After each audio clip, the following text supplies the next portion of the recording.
Let's see what we got. What we got.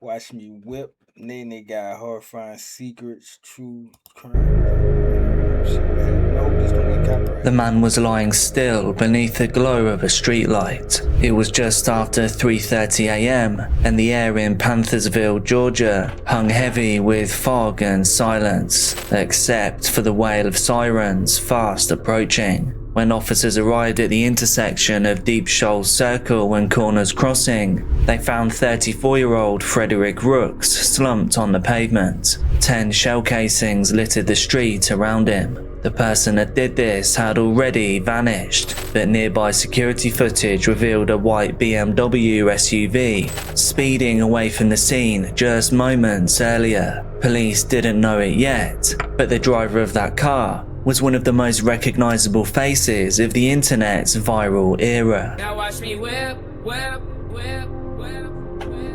Really forgot all about this song. By the way, this is Dark Case, and you can call me Jack. Going with multiple only now by hitting subscribe and turning all notifications. One song would you like to be played at your future? However, as you know, I'm still going to say, layered over a bouncy beat, where he said, watch me whip, now watch me nay-nay. Bet you never thought you'd hear me say that. It wasn't particularly lyrical or polished, but it was fun, and you can't deny that. The track caught fire within days, and teenagers across the US began mimicking Silento's dance moves online, and soon it was everywhere: YouTube, Vine, Instagram, and what made Watch Me Whip Nay Nay different was its accessibility. There were no curse words, and the choreography was easy enough for kids and parents alike. I mean, he was still a kid Dance at the networks time, partnered with music distributors to boost the song's reach. Within weeks, thousands of user-generated dance videos swarmed the internet. By the summer, the track had exploded into a full-blown cultural phenomenon. Silento's breakout had peaked at number 3 on the Billboard Hot 100, and it then spent an amazing 53 weeks on the chart. Former First Lady Michelle Obama even danced to the song at the White House Easter egg roll. It was played at birthday parties, proms, NBA games. Everyone from This whole toddlers situation just reminds me of the TK situation. to talk show hosts was doing the whip, and I was a teenager quietly unraveling, someone who already believed he wasn't built for happiness. Born Ricky Lamar Hawke, music though was always there for him, and it was his escape. He started performing in a group in 8th grade. By Eve, his follow-up tracks struggled to chart. His debut album, Fresh Outta High School, finally dropped in 2018. Happening. Niggas get all that fame and shit, and when you can't keep it up, it's like, what you gonna do now? It's like, I can't go working a regular job now. Everybody gonna notice me, but I ain't making no more hits, so I ain't getting no money in the industry. So it's like, what to do now? So then they go to the streets, they go to robbing, they go to drugs, all that other shit to keep from getting a job. Like, fuck that, go get you a job, nigga. Let 'em talk. But it was 3 years too late. The buzz had already faded out. The label stopped Yeah, I calling don't think he ever had another hit song. That's the only song I remember him from. him. The spotlight around him dimmed, and Ricky's internal struggles intensified. In a 2019 appearance on The Doctors, he spoke candidly about his mental health. I've been Silento was a fake name. Well, right. fighting demons my whole life. My whole life. Depression doesn't leave you when you become famous. It just adds more pressure. That same year, his publicist set up therapy sessions and more TV appearances. However, Ricky missed nearly all of them. He was already slipping, and by 2020, that slip had turned into a total freefall. By mid-2020, Silento's name was making headlines once again, but this time it wasn't for music. On August the 28th, he was arrested in Santa Ana, California. This was for a DV incident involving a romantic partner. He was then released, and then that's what he was in jail for. Well, I don't want to say right now because I know it's something deeper, but yeah, I thought that's what he was in jail arrested for. again the very next day.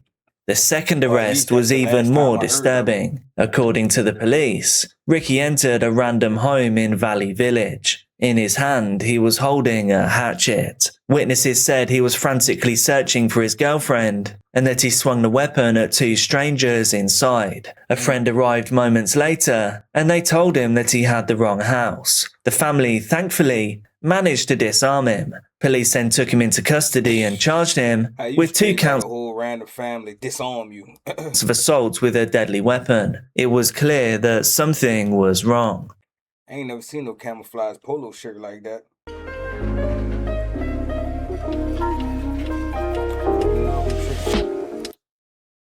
The rapper Silento has been arrested twice in the past week here in Southern California. Twice in 1 That's week? video from Silento's hit song Watch Me back in 2015. Police say he was arrested in Santa Ana last Friday for allegedly attacking his girlfriend. And then on Saturday, he was arrested in LA in Valley Village area.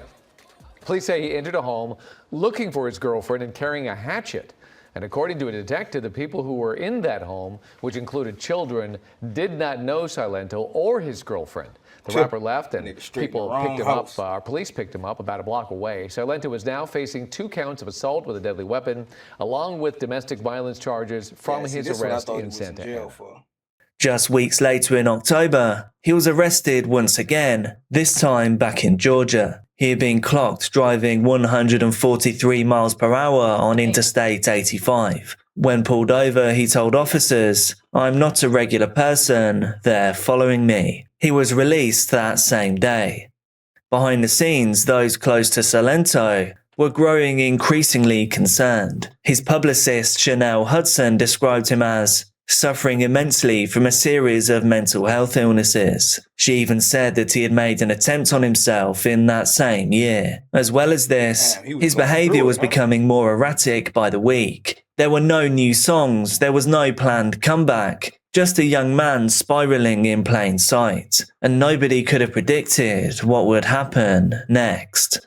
January the 20th, 2021, the day that things went from bad to totally horrifying in this story. Silento showed up to a friend's house to pick up his cousin, a man named Frederick Rooks. According to family, Ricky and Frederick had been close growing up. As far as we know, there was no arguments between them and no bad blood. Nothing that would suggest what was about to happen. It was just past 2:30 a.m. when Frederick Rooks stepped into the white BMW SUV. The streets of Panthersville were quiet. There was very little traffic and very few witnesses. There were just 2 cousins, Frederick and Ricky, and they drove off into the dark residential sprawl of DeKalb County. There had been no signs of trouble. Friends said that they'd been together earlier that night. They said there was no shouting between the two, and generally nothing out of the ordinary. So Frederick had no reason to be afraid. After all, this was family. But what happened next would leave his loved ones and the rest of the world searching for answers that may never fully come. At 3:37 a.m., a burst of gunfire shattered the stillness. Multiple rounds rang out near Deep Shoals Circle. A neighbor, awakened by the noise, called 911. By the time officers arrived, the perpetrator was gone. The scene, however, was unmistakable. Frederick was lying in the street, now motionless. Someone had pulled the trigger whilst aimed at him multiple times, some to his leg, others to his face. 10 shell casings glinted under the streetlight. No witnesses had seen it happen. Nobody had heard a confrontation, but just up the block, a private home security camera had been rolling, and that footage captured a white SUV fleeing the scene at high speed, just seconds after those shots rang out. As first responders covered Frederick's body and marked off the casings, detectives already had their lead. A flock license plate reader had caught a white BMW entering that neighborhood earlier that night. night. In his personal car, because I seen he was in a BMW earlier, so I hope it. And it matched the vehicle seen on the neighbor's CCTV footage. And this also matched the car that Ricky Hawk, Silento, had been seen driving that same evening. For investigators, the pieces began falling into place fast. They pulled surveillance footage from multiple intersections, and each camera confirmed the same vehicle entering, circling, and then leaving the area with the exact time frame of the attack. And indeed, it placed Silento at the scene within just moments of the first 911 call. The evidence wasn't just circumstantial, it was precise. 10 days later, on February the 1st, 2021, officers tracked down Ricky Hawk's location, and then they placed him under arrest once again. He didn't resist, nor did he demand a lawyer. In the interview room, face to face with detectives, Silento actually Tell me these the only videos they could find. admitted what he'd done. He said he had shot his cousin. However, he didn't offer a reason. He didn't try to justify it. It was just a flat confession. When police searched him, they found a firearm. Ballistics testing later confirmed that this was the weapon used to end Frederick. The bullet casings from the streets also matched perfectly. But still, no one could say why any of this had happened. What had happened inside that car? What had shifted in Ricky's mind between the pickup and the blasts? How did a casual ride between cousins become an execution in the middle of the night?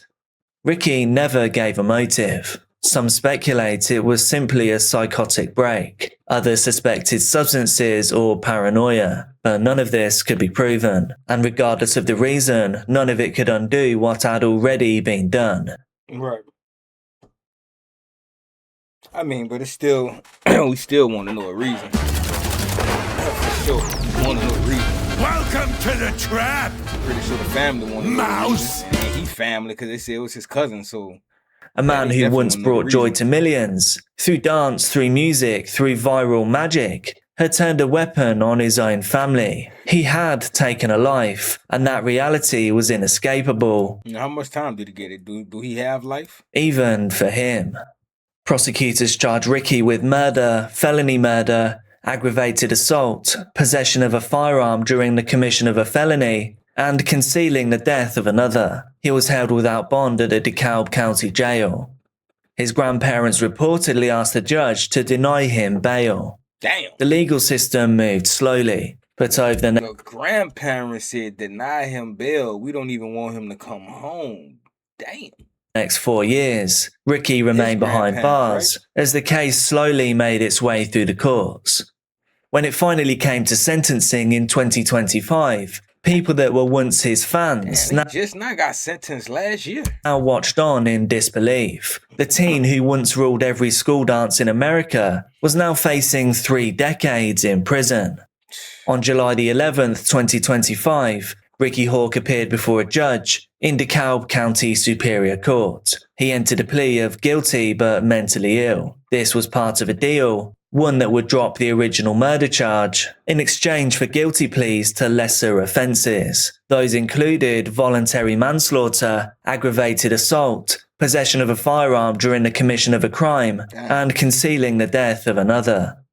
Even with the deal, this wasn't a walkaway outcome. The sentence here was still severe, but this plea acknowledged something that had been obvious for years. Ricky really wasn't well. In fact, he had been publicly struggling with depression since at least 2019. He had admitted to hallucinations, to making attempts on himself, and persistent emotional instability. He'd grown up in chaos, and for most of his adult life, he had lived in various forms of chaos too. The courtroom was silent as a sentence was handed down. It was 30 years in prison. He would receive credit for the 4 years he had already served. Ricky did not contest it. He was young, so he might still come home as a old nigga, you know what I'm saying? 50, 60 years old, but at least you come home. He simply stood there, accepting the weight of the decision. His cousin's family, though, felt that this wasn't enough. Several of Frederick's siblings told the court that they had wanted a longer sentence. They wanted justice that matched the pain of what they had had taken away from them. However, this was... Shit, he got off easy. 30 years. Alright, so first things first, I want to say that I finally fixed my mic. Everything is back to being buttery, crispy, and smooth. So, you guys who use my content, take the time out of there. What the hell? This is my offline screen.